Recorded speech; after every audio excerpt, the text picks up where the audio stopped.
Hello বন্ধুরা, আজকের menu হবে এঁচড় দিয়ে চিংড়ি মাছ। তার জন্য এঁচড়টা আমি কেটে নিয়েছি। এবার চিংড়ি মাছটাও কেটে নেব। এর জন্য আমার কিছু মশলা দিতে হচ্ছে, দেখে নাও তোমরা। চিংড়ি মাছটা ভেজে নেব। কড়াইতে সাদা তেল দিয়ে দেবো। ফোড়নের জন্য জিরে আর তেজপাতা দিয়ে দিলাম। আলুটা দিয়ে ভালো করে নেড়ে ফেলে নেবো।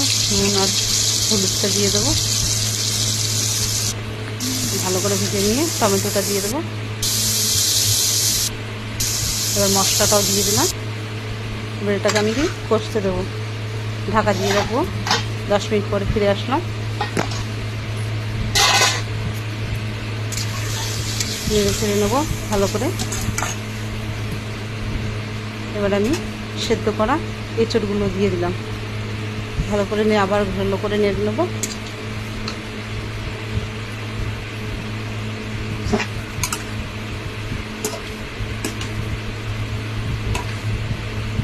গরম জল ঢেলে দেবো।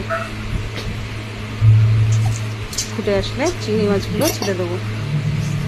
কিছুটা চিনি দিয়ে দেবো স্বাদটা ব্যালেন্স করার জন্য।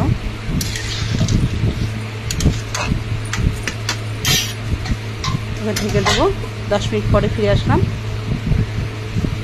দেখো, এবার এটা আমি গরম ভাতের সঙ্গে